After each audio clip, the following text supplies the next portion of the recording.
श्री शिवाय नमस्तुभ्यम।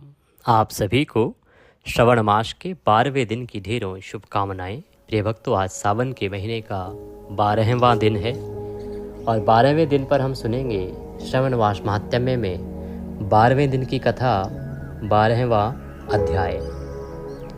कल हमने सुना कि किस प्रकार से भगवान शंकर के जो अवतार हुए, जो उन्होंने भिन्न भिन्न समय पर अलग अलग कल्प में धारण किए, जैसे सद्योजात, वामदेव, तत्पुरुष, अघोर और ईशान। ये 5 उनके अवतार हैं जो भिन्न भिन्न कल्प में उन्होंने लिए और उनका वर्णन हमने कल सुना था।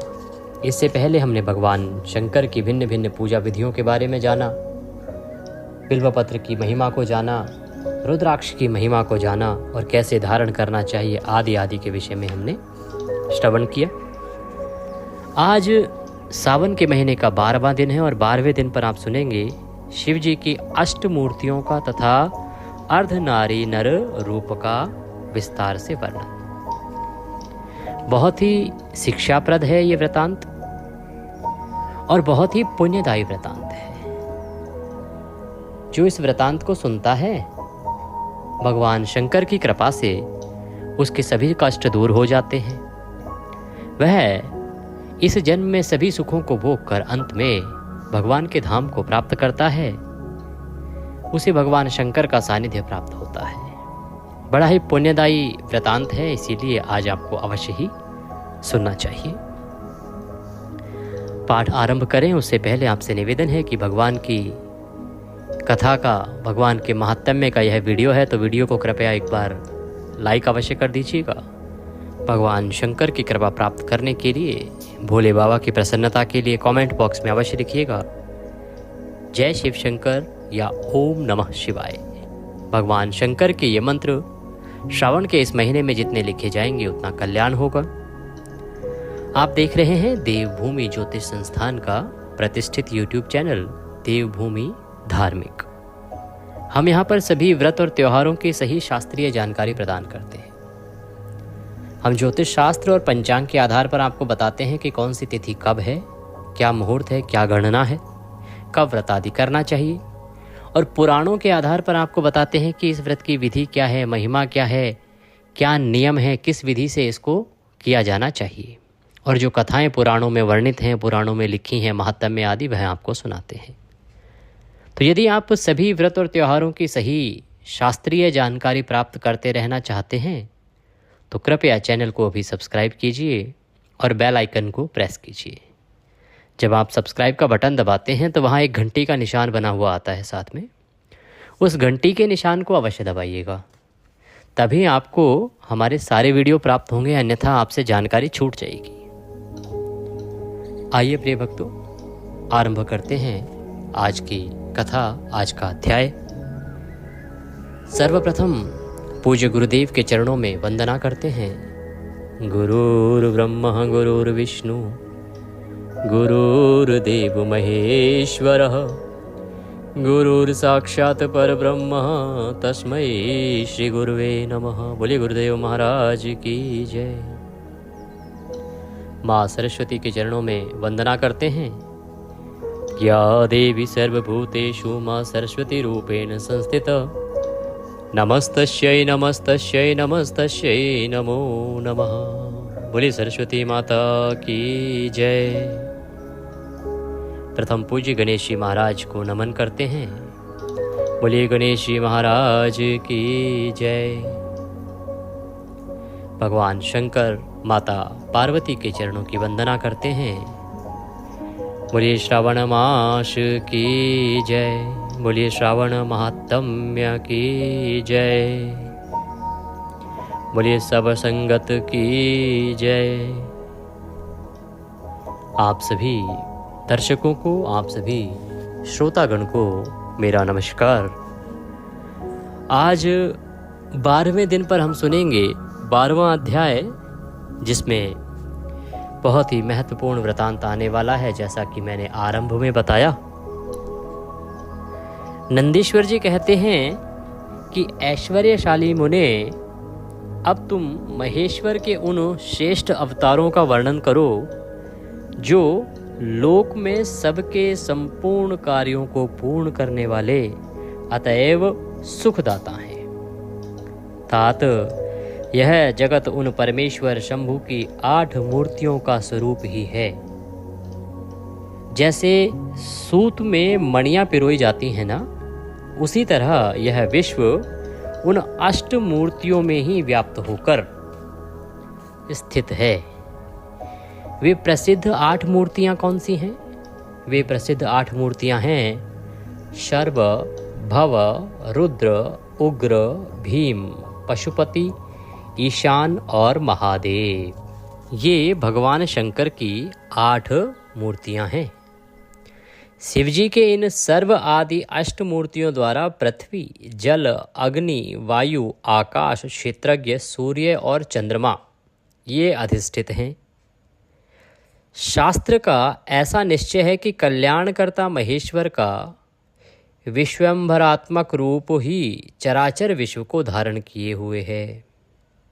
परमात्मा शिव का सलिलात्मक रूप जो समस्त जगत को जीवन प्रदान करने वाला है और भव नाम से कहा जाता है, जो जगत के बाहर भीतर वर्तमान है और स्वयं ही विश्व का भरण पोषण करता है तथा स्पंदित होता है।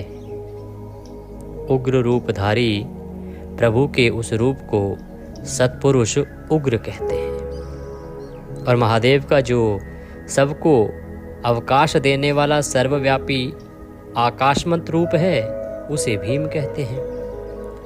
वह भूत वृंद का भेदक है।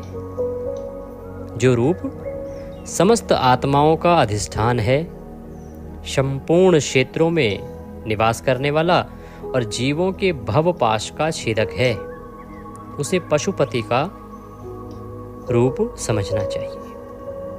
महेश्वर का संपूर्ण जगत को प्रकाशित करने वाला जो सूर्य नामक रूप है उसे ईशान कहते हैं। वह ध्युलोक में भ्रमण करता है। अमृतमयी रश्मियों वाला जो चंद्रमा संपूर्ण विश्व को आराधित करता रहता है, शिव का वह रूप महादेव नाम से पुकारा जाता है। आत्मा परमात्मा शिव का 8वां रूप है। यह मूर्ति अन्य मूर्तियों की व्यापिका है, इसलिए सारा विश्व शिवमय है। जिस प्रकार वृक्ष के मूल को सींचने से उसकी शाखाएं पुष्पित हो जाती हैं, उसी तरह शिव का पूजन करने से शिवस्व रूप विश्व परिपुष्ट होता है। जैसे इस लोक में पुत्र पौत्र आदि को प्रसन्न देखकर पिता हर्षित होता है, उसी तरह विश्व को भली भांति हर्षित देखकर शंकर को आनंद मिलता है। इसलिए यदि कोई किसी भी देहधारी को कष्ट देता है तो निसंदेह मानो उसने अष्टमूर्ति शिव का ही अनिष्ट किया है। सनत कुमार जी, इस प्रकार भगवान शिव अपनी अष्टमूर्तियों द्वारा समस्त विश्व को अधिष्ठित करके विराजमान हैं। अतः तुम पूर्ण भक्ति भाव से उन परम कारण रुद्र का भजन करो। प्रिय सनत कुमार जी, अब तुम शिवजी के अनुपम अर्धनारी रूप का वर्णन सुनो। महाप्राज्ञ, वह रूप ब्रह्मा की कामनाओं को पूर्ण करने वाला है। सृष्टि के आदि में जब सृष्टिकर्ता ब्रह्मा द्वारा रची हुई सारी प्रजाएं विस्तार को नहीं प्राप्त हुई, तब ब्रह्मा उस दुख से दुखी हो चिंताकुल हो गए। उसी समय को आकाशवाणी हुई, ब्रह्मन, अब मैथुनी सृष्टि की रचना करो। उस व्योमवाणी को सुनकर ब्रह्मा ने मैथुनी सृष्टि उत्पन्न करने का विचार किया, परंतु इससे पहले नारियों का कुल ईशान से प्रकट ही नहीं हुआ था। इसलिए पद्य योनि ब्रह्मा मैथुनी सृष्टि रचने में समर्थ ना हो सके। तब वे यूं विचार कर कि शंभु की कृपा के बिना मैथुनी प्रजा उत्पन्न नहीं हो सकती, तप करने को वह उद्यत हुए ब्रह्मदेव। उस समय ब्रह्मा पराशक्ति शिवा सहित परमेश्वर शिव का प्रेम पूर्वक हृदय में ध्यान करके घोर तप करने लगे। तो नंदीश्वर जी वर्णन कर रहे हैं यहाँ सनत कुमार जी को समझाते हुए कि कैसे अर्धनारीश्वर भगवान का प्रादुर्भाव हुआ। वो कहते हैं कि जब भगवान शंकर ने सभी देवताओं को उनके काम दे दिए, अर्थात भगवान नारायण को पालन का काम दिया और ब्रह्मदेव को कहा कि सृष्टि की रचना करो, तो ब्रह्मदेव ने रचना तो करी, परंतु वो जो सृष्टि उनके द्वारा रची गई वो बढ़ नहीं पा रही थी आगे, क्योंकि उसमें ऐसा कुछ डाला ही नहीं था उस सृष्टि में जिससे कि वो सृष्टि आगे बढ़े। जिसको ब्रह्मा ने उत्पन्न करके छोड़ दिया वो वैसे के वैसे वहां से आगे कैसे चले, क्योंकि मैथुनी सृष्टि, मैथुन कहते हैं कि जब नर और नारी का मैथुन होता है, संबंध होता है जिससे कि संतान उत्पन्न होती है, या जानवर दो ले लीजिए, उनका जब मैथुन होता है उससे संतान उत्पन्न होती है। इस प्रकार की सृष्टि जो है ब्रह्मा जी रच ही नहीं पाए थे।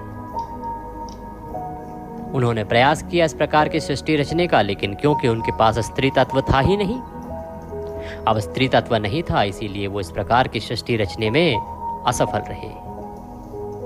और जब तक इस प्रकार की सृष्टि नहीं रची जाएगी जिससे कि स्वतः ही अगला वंश उत्पन्न हो सके, तब तक सृष्टि आगे कैसे बढ़ेगी, क्योंकि ब्रह्मदेव कितने लोगों को बनाएंगे, और सृष्टि अगर ब्रह्मदेव ही उत्पन्न करते रहेंगे तो बाकी लोगों का कार्य कैसे होगा। तब ब्रह्मदेव ने भगवान शंकर का ध्यान किया और कठोर तप आरंभ किया, जिससे कि भगवान शंकर के द्वारा ही इसका कुछ हल निकाला जा सके। इस प्रकार जब ब्रह्मदेव तप में लीन हो गए, तदंतर तप अनुष्ठान में लगे हुए ब्रह्मा के उस तीव्र तप से थोड़े ही समय में शिवजी प्रसन्न हो गए। तब वे कष्टहारी शंकर पूर्ण सच्चिदानंदन की कामना मूर्ति में प्रविष्ट होकर अर्धनारी के रूप से ब्रह्मा के निकट प्रकट हो गए। उन देवाधिदेव शंकर को पराशक्ति शिवा के साथ आया हुआ देख ब्रह्मा ने दंड की भांति भूमि पर लेटकर उन्हें प्रणाम किया और फिर वे हाथ जोड़कर स्तुति करने लगे। तब विश्वकर्ता देवाधिदेव महादेव महेश्वर परम प्रसन्न होकर ब्रह्मा से मेघ सी गंभीर वाणी में बोले। ईश्वर ने कहा, महाभाग वत्स, मेरे प्यारे पुत्र पितामह, मुझे तुम्हारा सारा मनोरथ पूर्णतया ज्ञात हो गया है। तुमने जो इस समय प्रजाओं की वृद्धि के लिए घोर तप किया है, तुम्हारे उस तप से मैं प्रसन्न हो गया हूँ और तुम्हें तुम्हारा अभीष्ट प्रदान करूँगा। यों स्वभाव से ही मधुर तथा परम उदार वचन कहकर शिवजी ने अपने शरीर के अर्ध भाग से शिवा देवी को प्रकट कर दिया।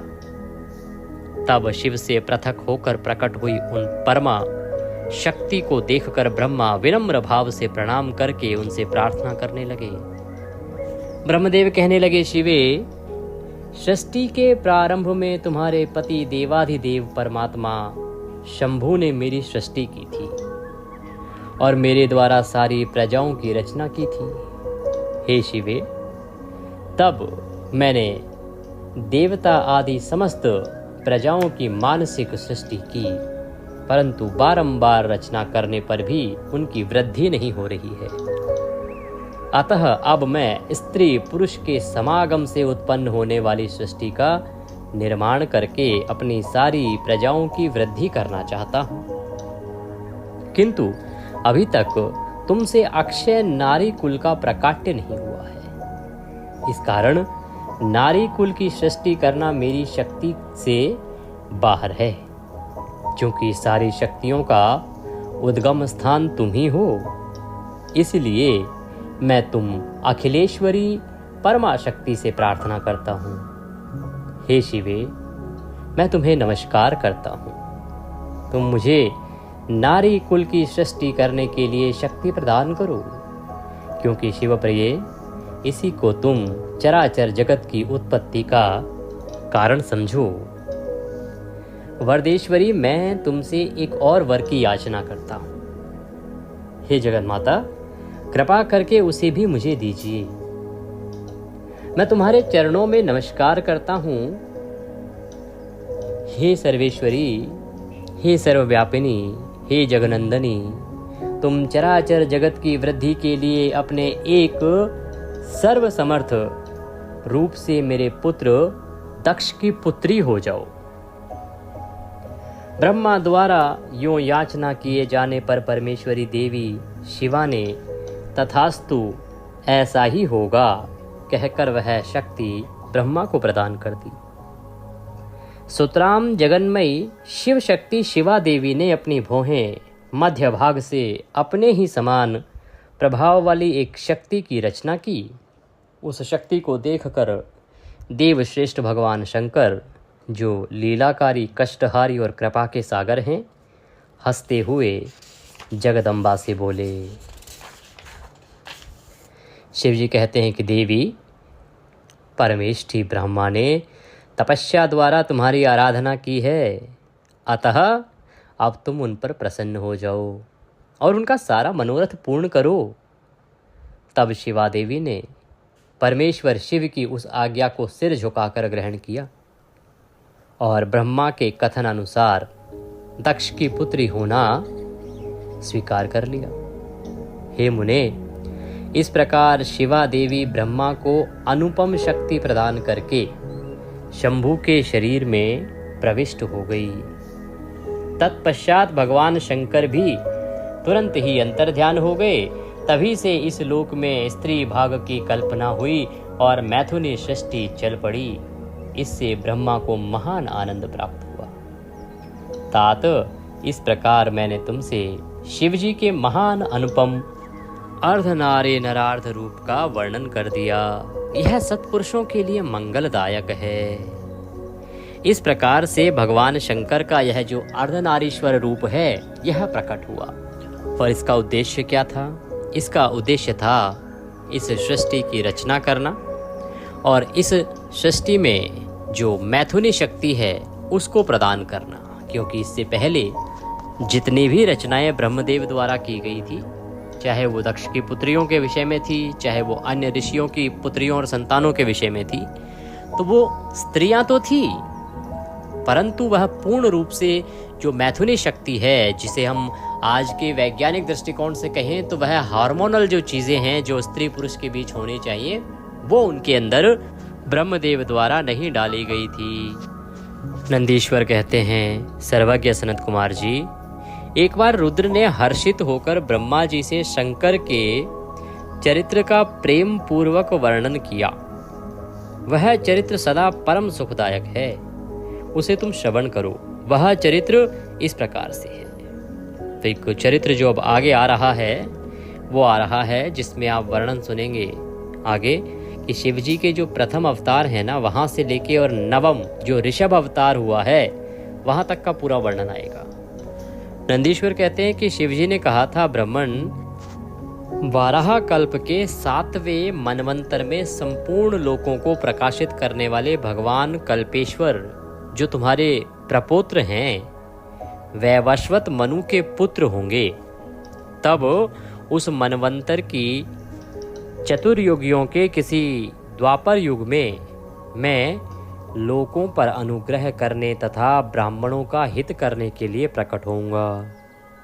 ब्राह्मण, युग वृत्ति के अनुसार उस प्रथम चतुर्युगी के प्रथम द्वापर युग में जब प्रभु स्वयं ही व्यास होंगे, तब मैं उस कलयुग के अंत में ब्राह्मणों के हितार्थ शिवा सहित श्वेत नामक महामुनि होकर प्रकट होऊंगा।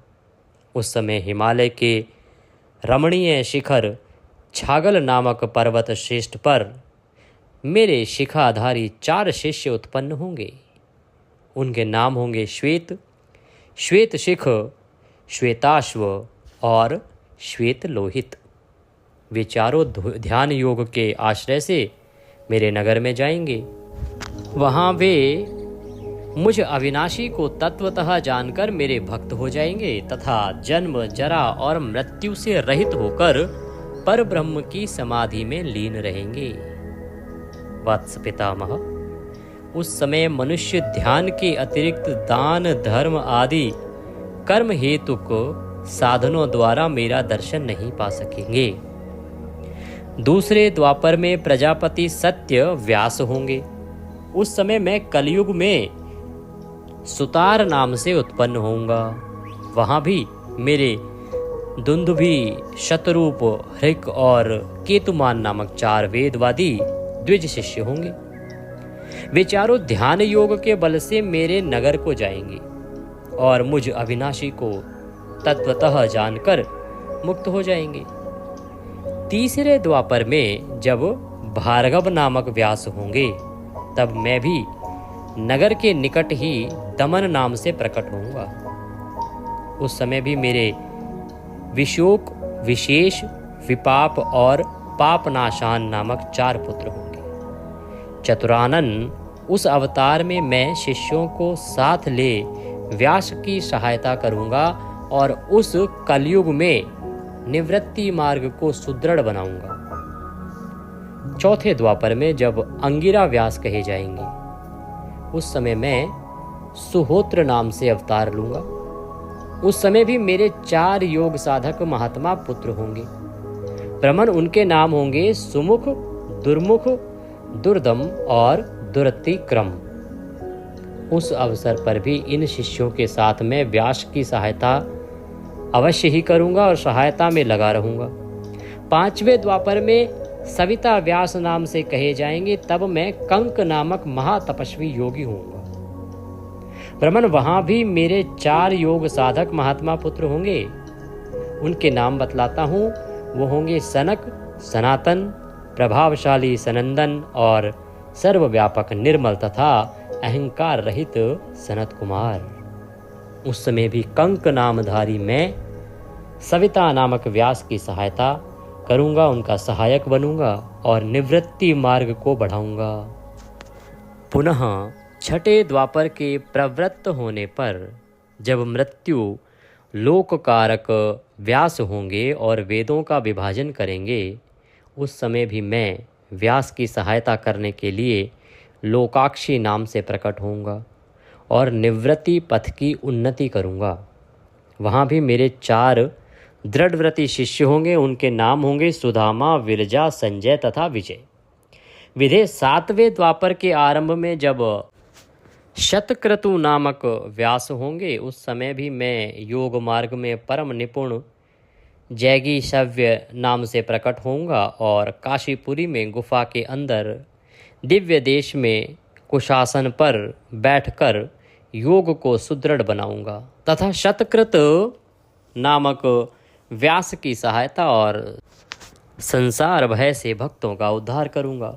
उस युग में भी मेरे सारस्वत, योगीश, मेघवाह और सुवाहन नामक 4 पुत्र होंगे। 8वें द्वापर के आने पर मुनिवर वशिष्ठ वेदों का विभाजन करने वाले वेदव्यास होंगे। योग वित्तम उस युग में भी मैं दधिवाहन नाम से अवतार लूंगा और व्यास की सहायता करूंगा। उस समय कपिल, आसुरी, पंचशिख और सालवल नाम वाले मेरे 4 योगी पुत्र उत्पन्न होंगे जो मेरे ही समान होंगे। हे ब्राह्मण, नवी चतुर्युगी के द्वापर युग में मुनिश्रेष्ठ सारस्वत व्यास नाम से प्रसिद्ध होंगे। उन व्यास के निवृत्ति मार्ग की वृद्धि के लिए ध्यान करने पर मैं ऋषभ नाम से अवतार लूंगा। उस समय पराशर, गर्ग, भार्गव तथा गिरीश नाम के 4 महायोगी मेरे शिष्य होंगे। हे प्रजापते, उनके सहयोग से मैं योग मार्ग को सुदृढ़ बनाऊंगा। सन्मुने, इस प्रकार मैं व्यास का सहायक बनूंगा। हे ब्राह्मण, उसी रूप से मैं बहुत से दुखी भक्तों पर दया करके उनका भवसागर से उद्धार करूंगा। मेरा वह ऋषभ नामक अवतार योग मार्ग का प्रवर्तक, सारस्वत व्यास के मन को संतोष देने वाला और नाना प्रकार से रक्षा करने वाला होगा। उस अवतार में मैं भद्रायु नामक राजकुमार को, जो विष दोष से मर जाने के कारण पिता द्वारा त्याग दिया जाएगा, जीवन प्रदान करूंगा। तदंतर उस राजपुत्र की आयु के 16वें वर्ष में ऋषभ ऋषि, जो मेरे ही अंश हैं, उसके घर पधारेंगे और प्रजापति उस राजकुमार द्वारा पूजित होने पर वे सद्रूपधारी कृपालु मुनि उसे राजधर्म का उपदेश करेंगे। तत्पश्चात वे दीनवत्सल मुनि हर्षित चित्त से उसे दिव्य कवच शंख, संपूर्ण शत्रुओं का विनाश करने वाला एक चमकीला खड्ग प्रदान करेंगे। फिर कृपा पूर्वक उसके शरीर पर भस्म लगाकर उसे 12,000 हाथियों का बल भी प्रदान करेंगे।